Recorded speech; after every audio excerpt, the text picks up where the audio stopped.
Hi students, welcome to MS Word tutorial part 3।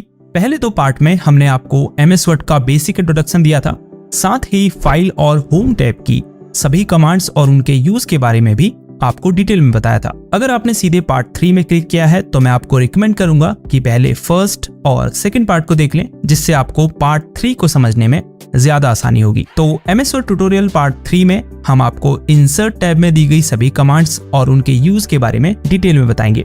First of all, जितने भी students पहले के दो पार्ट्स देखने के बाद पार्ट 3 को देख रहे हैं, मैं उनको बहुत अप्रिशिएट करूंगा, क्योंकि आप उन 50% में से हैं जो वाकई में लाइफ में कुछ सीखना चाहते हैं। क्योंकि जितने भी स्टूडेंट्स ने फर्स्ट पार्ट देखा था, उनमें से आधे लोग भी सेकंड पार्ट देखने नहीं आए होंगे। इसका प्रूफ आपको व्यूज देखकर मिल जाएगा। अब जितने भी पार्ट्स आगे आएंगे, आप देखना ये प्रतिशत और कम होता जाएगा। तो मैं यही कहूंगा, कीप गोइंग।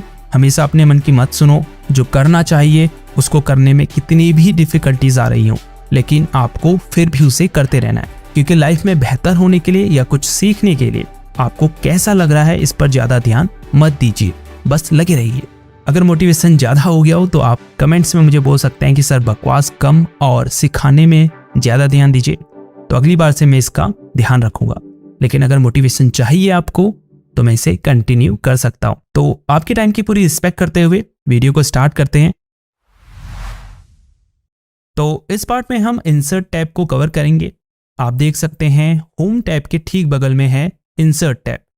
इस पर क्लिक करते हैं तो ये सभी इंसर्ट टैब की कमांड्स हैं। इंसर्ट टैब का यूज बेसिकली डॉक्यूमेंट में डिफरेंट आइटम्स या कह सकते हैं ऑब्जेक्ट्स को इंसर्ट करने के लिए किया जाता है। जैसे आप पिक्चर्स इंसर्ट कर सकते हैं, इसके अलावा टेबल्स, चार्ट्स, पेजेस, शेप्स और भी बहुत आइटम्स आप अपनी रिक्वायरमेंट के हिसाब से डॉक्यूमेंट में ऐड कर सकते हैं।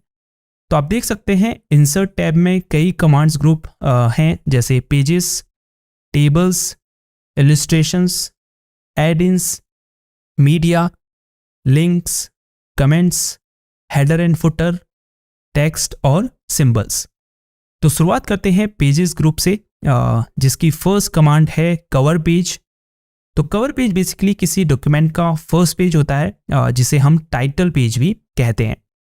आप किसी बुक को अगर खोलें तो फर्स्ट पेज जो मिलेगा, जिसमें बुक का टाइटल, ऑथर का नाम, किसने प्रिंट किया है, ऐसी इंफॉर्मेशन आपको उस पेज में मिलती है, तो उसे ही हम कहते हैं कवर पेज। कवर पेज कई चीज़ों के लिए बना सकते हैं, जैसे अगर आप ऐसे यानी निबंध लिख रहे हैं, कोई रिपोर्ट लिख रहे हैं, तो उसके लिए कवर पेज क्रिएट कर सकते हैं। यहां देख सकते हैं कुछ बिल्ट इन कवर पेजेस आपको दिख रहे हैं। आप office.com से भी कवर पेजेस सेलेक्ट कर सकते हैं। अब अगर आपको कवर पेज डिलीट करना है तो कवर पेज में रिमूव करंट कवर पेज पर क्लिक करें। उसके बाद है ब्लैंक पेज। अगर आपको डॉक्यूमेंट में ऐसा ही एक न्यू पेज क्रिएट करना है तो आप ब्लैंक पेज कमांड पर क्लिक करें। आप देख सकते हैं डॉक्यूमेंट में सेकेंड पेज क्रिएट हो चुका है। उसके बाद है पेज ब्रेक। अगर आप चाहते हैं कि डॉक्यूमेंट में यहाँ से जो पैराग्राफ है वो नेक्स्ट पेज से स्टार्ट हो, या अगर कोई हेडिंग है और आप चाह रहे हैं कि वो नेक्स्ट पेज से स्टार्ट हो और फर्स्ट पेज जो है वो यहीं पर एंड हो जाए, तो आप उस पैराग्राफ के फ्रंट में कर्सर को रखिए और पेज ब्रेक कमांड पर क्लिक कीजिए। आप देख सकते हैं ये पैराग्राफ सेकेंड पेज में चला गया है।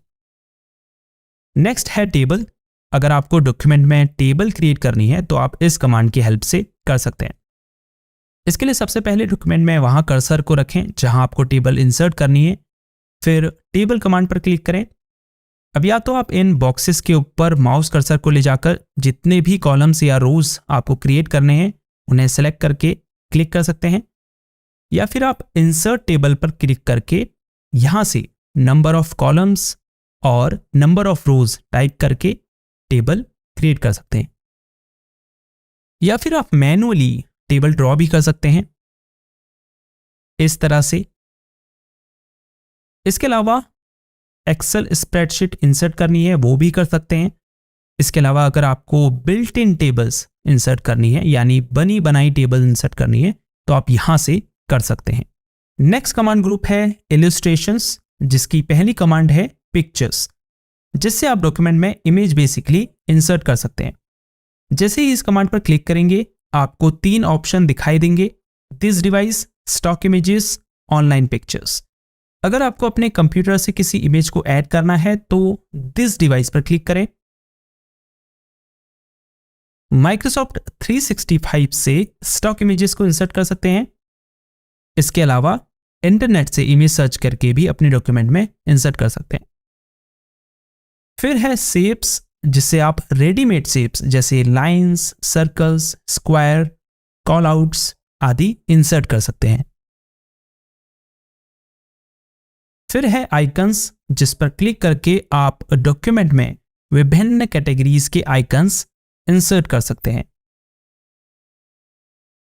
फिर है 3D मॉडल्स, जिससे आप डॉक्यूमेंट में 3D मॉडल्स ऐड कर सकते हैं। जैसे मैं आपको एक करके दिखाता हूं। अगर आपके कंप्यूटर में कोई 3D मॉडल है तो दिस डिवाइस पर क्लिक करें, लेकिन हम स्टॉक 3D मॉडल यूज करेंगे। याद रखिए, इसके लिए आपका पीसी या लैपटॉप इंटरनेट से कनेक्ट हो। अब यहां से आप उस कैटेगरी को सिलेक्ट कर सकते हैं जिससे रिलेटेड 3D मॉडल आपको इंसर्ट करना है। तो हम सर्च करते हैं हार्ट और फिर किसी एक को सिलेक्ट करके इंसर्ट पर क्लिक कर देते हैं। अब इंसर्टिंग में थोड़ा टाइम लगेगा तो वेट करें। तो आप देख सकते हैं हार्ट का 3D मॉडल इंसर्ट हो चुका है। आप इस पर क्लिक करके यहां से इसका व्यू भी चेंज कर सकते हैं। तो अपने प्रोजेक्ट के हिसाब से आप 3D मॉडल्स को डॉक्यूमेंट में इंसर्ट कर सकते हैं। उसके बाद है स्मार्ट आर्ट, जिससे आप बेसिकली डॉक्यूमेंट में डिफरेंट टाइप्स के डायग्राम इंसर्ट कर सकते हैं। नेक्स्ट है चार्ट्स, जिससे आप डॉक्यूमेंट में डिफरेंट टाइप्स के चार्ट्स इंसर्ट कर सकते हैं। अगर आप रिपोर्ट्स वगैरह तैयार कर रहे हैं तो वहां पर डेटा को बेहतर तरीके से समझाने के लिए चार्ट्स का यूज किया जा सकता है। उसके बाद है स्क्रीनशॉट, जिससे आप स्क्रीनशॉट कैप्चर करके उसे डॉक्यूमेंट में ऐड कर सकते हैं। नेक्स्ट कमांड ग्रुप है एड-इन्स। इससे बेसिकली आप एमएस वर्ड में एक्स्ट्रा फीचर्स को ऐड कर सकते हैं। जैसे विकिपीडिया है। फॉर एग्जांपल, आप एक रिपोर्ट लिख रहे हैं इंडिया के बजट पर, तो जो आपने लिखा अगर उसका रेफरेंस आपको देना है या उससे रिलेटेड इंफॉर्मेशन आपको ऐड करनी है तो आप विकिपीडिया की मदद ले सकते हैं, क्योंकि वो एक रिलायबल सोर्स ऑफ इंफॉर्मेशन है। तो उसके लिए आप क्या करेंगे, विकिपीडिया के एड-इन्स पर क्लिक करेंगे, फिर यहां अपनी रिपोर्ट से रिलेटेड क्वेरी टाइप करेंगे, इंडिया बजट 2023। अब विकिपीडिया के उस आर्टिकल पर क्लिक कीजिए जो आपकी रिपोर्ट से मैच करता हो। फिर उस टेक्स्ट को सिलेक्ट कीजिए जिसे आप सोर्स ऑफ इंफॉर्मेशन की तरह यूज करना चाहते हैं। इंसर्ट करने के लिए प्लस आइकन पर क्लिक करें। तो इस तरह से रेफरेंस कोट हो जाएगा।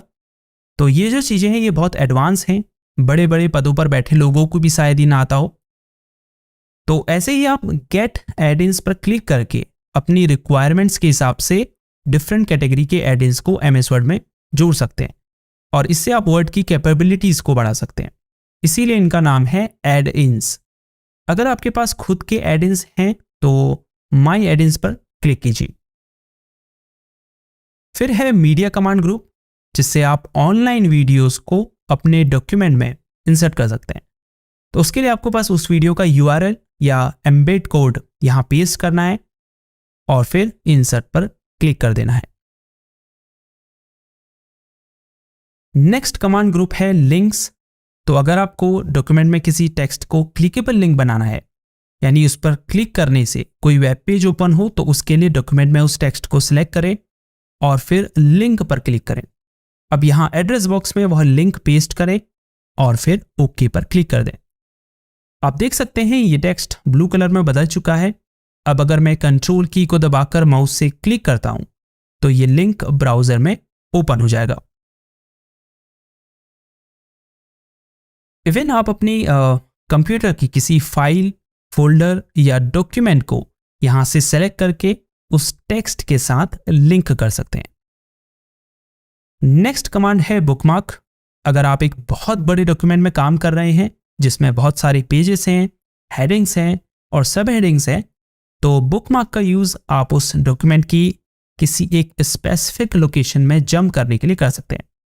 आपको समझाने के लिए मैं एक ब्लैंक पेज क्रिएट करता हूं और उसमें एक हेडिंग क्रिएट कर लेता हूं। MS वर्ड ट्यूटोरियल पार्ट 2 में हमने आपको हेडिंग क्रिएट करना सिखाया था। टेक्स्ट को सिलेक्ट करेंगे, उसके बाद होम टैब में जाएंगे। अब यहाँ स्टाइल्स ग्रुप के अंदर हेडिंग पर क्लिक करेंगे तो हेडिंग हमारी क्रिएट हो चुकी है। इसे सिलेक्ट करेंगे, फिर से इंसर्ट टैब में जाएंगे। अब बुकमार्क पर क्लिक करेंगे। अब इसे नाम देंगे हेडिंग 2 और ऐड बटन पर क्लिक कर देंगे तो बुकमार्क हमारा ऐड हो चुका है। अब हम डॉक्यूमेंट की स्टार्टिंग में चले जाते हैं। अब अगर मुझे फिर से उसी सेक्शन में जाना है तो हम क्या करेंगे, बुकमार्क पर क्लिक करेंगे, उस पर्टिकुलर बुकमार्क को सिलेक्ट करेंगे, फिर गो टू बटन पर क्लिक करेंगे। आप देख सकते हैं हम उसी सेक्शन पर आ चुके हैं। तो अगर आपका डॉक्यूमेंट बहुत बड़ा है तो वहां पर डॉक्यूमेंट की किसी एक स्पेसिफिक सेक्शन को क्विकली एक्सेस करने के लिए आप बुकमार्क का यूज कर सकते हैं। उसके बाद है क्रॉस रिफरेंस। ये एक बहुत ही यूजफुल कमांड है जिसका यूज आप अपने डॉक्यूमेंट में किसी स्पेसिफिक प्लेस को रेफर करने के लिए कर सकते हैं। अब ये स्पेसिफिक प्लेस कोई हेडिंग हो सकती है और टेबल हो सकती है या कोई फिगर हो सकता है जैसे इमेजेस। चलो एक एग्जांपल से मैं आपको समझाता हूं। मान लेते हैं इस पैराग्राफ में मैंने जो इन्फॉर्मेशन दी है उससे रिलेटेड डॉक्यूमेंट में एक पूरी हेडिंग क्रिएट है जहां पर इससे संबंधित डिटेल में बताया गया है। तो हम क्रॉस रेफरेंस कमांड का यूज करके डॉक्यूमेंट पढ़ने वाले व्यक्ति को ये बता सकते हैं कि इस बारे में अधिक इंफॉर्मेशन आपको इस हेडिंग में मिलेगी। क्योंकि क्रॉस रेफरेंस थोड़ा बड़ा टॉपिक है तो आने वाले पार्ट्स में हम क्रॉस रेफरेंस को एक डिटेल वीडियो में आपको जरूर बताएंगे। नेक्स्ट कमांड है कमेंट। अगर आपको डॉक्यूमेंट में किसी एक स्पेसिफिक पार्ट के बारे में कुछ एक्स्ट्रा कहना है तो आप कमेंट का यूज करके एक शॉर्ट नोट बेसिकली ऐड कर सकते हैं। फॉर एग्जांपल यहाँ पर लिखा हुआ है स्मार्ट आर्ट। तो अब अगर मैं यहाँ पर बताना चाहता हूँ कि स्मार्ट आर्ट से मेरा क्या मतलब है तो मैं इसे सिलेक्ट करूंगा और कमेंट पर क्लिक करूंगा। अब मैं यहाँ वो नोट लिख सकता हूँ कि स्मार्ट आर्ट से मेरा क्या मतलब है। डॉक्यूमेंट में कमेंट ऐड करना तब भी यूजफुल होता है जब वह एक ग्रुप ऑफ पीपल द्वारा रिव्यू होने वाला हो। तो अगर आपको डॉक्यूमेंट में किसी एक पोर्शन के बारे में कुछ कहना है तो आप कमेंट ऐड कर सकते हैं जिससे उस डॉक्यूमेंट में काम कर रहे अन्य लोग उसे देख पाएं और कोई इशू हो तो उसे रिजॉल्व कर पाएं। आप कमेंट के ऊपर राइट क्लिक करके उसे यहां से डिलीट भी कर सकते हैं। नेक्स्ट कमांड ग्रुप है हेडर एंड फुटर, जिसकी पहली कमांड है हेडर, जिस पर क्लिक करके आप डॉक्यूमेंट में प्रत्येक पेज के टॉप में हेडर ऐड कर सकते हैं। यहां से आप विभिन्न बिल्ट इन हेडर्स में से चूज कर सकते हैं। हेडर का यूज आप डॉक्यूमेंट के बारे में इंपॉर्टेंट इंफॉर्मेशन को शो करने के लिए कर सकते हैं, जैसे डॉक्यूमेंट का title, author name, page number etcetera. उसके बाद है फुटर, जिससे आप डॉक्यूमेंट में प्रत्येक पेज के बॉटम में फुटर ऐड कर सकते हैं। इसका यूज भी सेम हेडर की ही तरह डॉक्यूमेंट के बारे में इंपॉर्टेंट इंफॉर्मेशन को शो करने के लिए किया जाता है। फिर है पेज नंबर, जिससे आप डॉक्यूमेंट के टॉप में, बॉटम में, लेफ्ट राइट मार्जिन में और करंट पोजीशन में पेज नंबर इंसर्ट कर सकते हैं।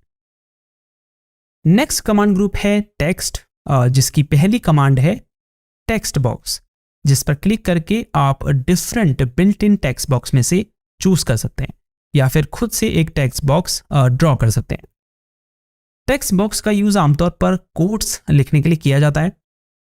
टेक्स्ट बॉक्स की एक खास बात यह भी है कि आप इसे मूव करके डॉक्यूमेंट में कहीं भी रख सकते हैं और इवन आप शेप फॉर्मेट टैब की मदद से इसमें डिफरेंट फॉर्मेटिंग अप्लाई कर सकते हैं। इस ग्रुप की नेक्स्ट कमांड है क्विक पार्ट्स, जिससे आप डॉक्यूमेंट में कहीं भी pre formatted text, auto text, document properties and fields को इंसर्ट कर सकते हैं। सुनने में बहुत कॉम्प्लेक्स है लेकिन थोड़ी ही देर में ये सब क्लियर हो जाएगा। जैसे ही आप इस पर क्लिक करेंगे, फर्स्ट ऑप्शन है ऑटो टेक्स्ट। फॉर एग्जाम्पल कुछ ऐसा है जो आपको बार बार डॉक्यूमेंट में टाइप करने की जरूरत पड़ती है। एग्जाम्पल के लिए अपना नाम, जैसे मैं अपना नाम लिख देता हूं, निर्मल सिंह खोलिया। इसे सिलेक्ट करते हैं और फिर क्विक पार्ट्स में क्लिक करें। फिर ऑटो टेक्स्ट में माउस कर्सर को ले जाएं और फिर save selection to auto text gallery पर क्लिक करें। अब ओके पर क्लिक कर दें। अब जैसे ही मैं NIRM टाइप करूंगा, ऑटो टेक्स्ट फीचर मुझे सजेस्ट करेगा कि अगर आप यही टाइप करना चाहते हैं तो एंटर दबाएं। एंटर दबाते ही मेरा नाम यहां इंसर्ट हो जाएगा। तो ऑटो टेक्स्ट का यूज बेसिकली आप प्री फॉर्मेटेड टेक्स्ट को डॉक्यूमेंट में इंसर्ट करने के लिए कर सकते हैं। कई बार क्या होता है, कुछ ऐसा काम होता है जो हमें बार बार दोहराने की ज़रूरत पड़ती है। हो सकता है वो कोई पैराग्राफ हो या कोई ऑब्जेक्ट हो, तो ऐसे में आप उसे क्विक पार्ट गैलरी में सेव कर सकते हैं। तो नेक्स्ट टाइम जैसे ही आपको उसकी ज़रूरत पड़ेगी, उसका नेम टाइप कीजिए जो क्विक पार्ट गैलरी में सेव करते समय आपने दिया था, वह प्री सेव्ड बिल्डिंग ब्लॉक आपके डॉक्यूमेंट में इंसर्ट हो जाएगा। तो इस तरह से आप डॉक्यूमेंट में काम करते समय अपना टाइम बचा सकते हैं। क्विक पार्ट्स का नेक्स्ट ऑप्शन है डॉक्यूमेंट प्रॉपर्टीज। इससे बेसिकली आप डिफरेंट प्रॉपर्टीज को डॉक्यूमेंट में इंसर्ट कर सकते हैं। जैसे मैं ऑथर ऐड करना चाहता हूं डॉक्यूमेंट में, तो मैं इस पर क्लिक करूंगा। आप देख सकते हैं ऑथर बॉक्स यहां इंसर्ट हो चुका है। अगर ऑथर पर क्लिक करने से यहां ब्लैंक बॉक्स शो हो, जैसे मैं यहां कंपनी पर क्लिक करता हूं तो ये फील्ड खाली है। इन प्रॉपर्टीज को ऐड करने के लिए रिबन में फाइल टैब पर क्लिक करें, फिर इन्फो पर क्लिक करें, फिर यहां प्रॉपर्टीज पर क्लिक करें और फिर एडवांस प्रॉपर्टीज पर क्लिक करें। यहां से आप डॉक्यूमेंट प्रॉपर्टीज को ऐड कर सकते हैं। जैसे मैं कंपनी में इजी टेक क्लास टाइप करता हूं, फिर ओके पर क्लिक करें। वापस चलते हैं डॉक्यूमेंट में। अब अगर आप कंपनी प्रॉपर्टीज को देखें तो उसमें आपको इजी टेक क्लास दिखाई दे रहा है। तो इस तरह से आप डिफरेंट डॉक्यूमेंट प्रॉपर्टीज को इंसर्ट कर सकते हैं। थर्ड ऑप्शन है फील्ड, जो आपको अपने डॉक्यूमेंट में कुछ विशेष प्रकार के डेटा को क्विकली इंसर्ट करने में मदद करता है। जैसे file name, number of pages, number of words, title, document save date और भी ढेरों फील्ड्स आप यहां से डॉक्यूमेंट में इंसर्ट कर सकते हैं। जैसे मैं नंबर ऑफ वर्ड्स इंसर्ट करना चाहता हूं तो मैं इस पर क्लिक करूंगा। उसके बाद कैटेगरीज में डॉक्यूमेंट इंफॉर्मेशन सेलेक्ट करूंगा और फिर नम वर्ड्स पर क्लिक करके ओके पर क्लिक कर दूंगा। आप देख सकते हैं यहाँ डॉक्यूमेंट के टोटल नंबर ऑफ वर्ड्स हमें शो हो रहे हैं। फील्ड्स की एक खास बात यह भी है कि आप इसे अपडेट भी कर सकते हैं। जैसे मैं कुछ वर्ड्स डिलीट कर देता हूं। अब जैसे ही मैं फील्ड पर क्लिक करके इसके ऊपर राइट क्लिक करता हूं और अपडेट फील्ड पर क्लिक करता हूं तो आप देखेंगे total number of words update हो चुके हैं। क्विक पार्ट्स का नेक्स्ट ऑप्शन है बिल्डिंग ब्लॉक ऑर्गेनाइजर, जिस पर क्लिक करके आप माइक्रोसॉफ्ट वर्ड में अवेलेबल सभी बिल्डिंग ब्लॉक्स को ढूंढ और उन्हें डॉक्यूमेंट में इंसर्ट कर सकते हैं। बिल्डिंग ब्लॉक्स बेसिकली पहले से डिजाइंड टेक्स्ट, ग्राफिक्स या बिल्ट इन टेम्पलेट्स जैसे cover page, header, footer, watermarks हो सकते हैं। जैसे मुझे कवर पेज अगर इंसर्ट करना है तो मैं कवर के बिल्डिंग ब्लॉक पर क्लिक करूंगा, फिर उसे यहां से प्रीव्यू करके इंसर्ट कर दूंगा। इन बिल्डिंग ब्लॉक्स में आपके द्वारा क्विक पार्ट गैलरी में सेव किए गए बिल्डिंग ब्लॉक्स भी आपको शो होंगे। टेक्स्ट ग्रुप की नेक्स्ट कमांड है इंसर्ट वर्ड आर्ट, जिससे आप अपने डॉक्यूमेंट में डिफरेंट टेक्स्ट स्टाइल को इंसर्ट कर सकते हैं। इसके नीचे है ड्रॉप कैप कमांड, जिससे आप पैराग्राफ की शुरुआत में लार्ज कैपिटल लेटर क्रिएट कर सकते हैं। आपने बुक्स और कई आर्टिकल्स में देखा होगा कि वहां पर रीडर्स की अटेंशन को ग्रैब करने के लिए पैराग्राफ के फर्स्ट लेटर को बड़ा बड़ा लिखा जाता है, तो उसे ही कहते हैं ड्रॉप कैप। नेक्स्ट कमांड है डॉक्यूमेंट में सिग्नेचर लाइन ऐड करने के लिए। अगर आप कोई ऐसे डॉक्यूमेंट पर काम कर रहे हैं जिसमें सिग्नेचर करने की जरूरत है तो उसके लिए आप सिग्नेचर लाइन ऐड कर सकते हैं। यहाँ सजेस्टेड साइनर में उस व्यक्ति का नाम टाइप करिए जिसने साइन करने हैं, साइनर का टाइटल यानी उसका रोल जैसे मैनेजर एक्सेट्रा, और फिर ओके पर क्लिक कर दें। आप देख सकते हैं यहाँ सिग्नेचर लाइन ऐड हो चुकी है। नेक्स्ट कमांड है डेट एंड टाइम ऐड करने के लिए। अगर आपको डॉक्यूमेंट में quickly current date and time insert करनी है तो इस कमांड पर क्लिक करें। फिर यहां से फॉर्मेट चूज करें और फिर ओके पर क्लिक कर दें। अगर आप चाहते हैं डेट एंड टाइम डॉक्यूमेंट में ऑटोमेटिकली अपडेट होते रहे तो आप अपडेट ऑटोमेटिकली के चेकबॉक्स को अपडेट कर सकते हैं। टेक्स्ट ग्रुप की लास्ट कमांड है ऑब्जेक्ट। अगर आपको विभिन्न प्रकार के ऑब्जेक्ट जैसे पीडीएफ फाइल्स, एक्सेल चार्ट और worksheet, power point presentation, video file आदि को डॉक्यूमेंट में इंसर्ट करना है तो या तो आप क्रिएट फ्रॉम फाइल टैब में क्लिक करके पहले से सेव्ड फाइल को कंप्यूटर से इंसर्ट कर सकते हैं, या फिर क्रिएट न्यू टैब पर क्लिक करके आप यहां से सेलेक्ट करके उस फाइल को क्रिएट कर सकते हैं। इंसर्ट टैब का लास्ट कमांड ग्रुप है सिंबल्स, जिसकी पहली कमांड है इक्वेशन, जिस पर क्लिक करके आप बिल्ट इन मैथमेटिकल फॉर्मूलाज को डॉक्यूमेंट में इंसर्ट कर सकते हैं, या इंसर्ट न्यू इक्वेशन पर क्लिक करके मैथमेटिकल फॉर्मूला को क्रिएट भी कर सकते हैं। लास्ट कमांड ग्रुप है सिंबल्स, जिस पर क्लिक करके आप डिफरेंट कैटेगरी जैसे मैथमेटिकल, करेंसी और कॉपीराइट सिंबल्स को डॉक्यूमेंट में इंसर्ट कर सकते हैं। ये सिंबल्स नॉर्मली आपको अपने कीबोर्ड में देखने को नहीं मिलेंगे। तो ये थी MS वर्ड ट्यूटोरियल पार्ट 3, जिसमें हमने आपको इंसर्ट टैब और उसकी सभी कमांड्स के बारे में डिटेल में बताने की कोशिश की है। क्या इस वीडियो को देखने के बाद आपको इंसर्ट टैब की सभी कमांड्स का यूज अच्छे से समझ में आया कि नहीं, हमें कमेंट्स में जरूर बताएं, क्योंकि यही एक तरीका है जिससे मुझे पता चलेगा कि हाँ, मैं जो आपको समझा रहा हूँ वो वाकई में आपको समझ आ रहा है। अगर आपको हमारा काम पसंद आ रहा है तो वीडियो को लाइक और चैनल को सब्सक्राइब करके आप हमें सपोर्ट दिखा सकते हैं। नेक्स्ट पार्ट में हम डिजाइन टैब के बारे में आपको डिटेल में बताएंगे, सो मेक श्योर आप नेक्स्ट पार्ट जरूर देखें। तो आपसे मिलते हैं MS वर्ड ट्यूटोरियल पार्ट 4 में, तब तक के लिए गुड बाय।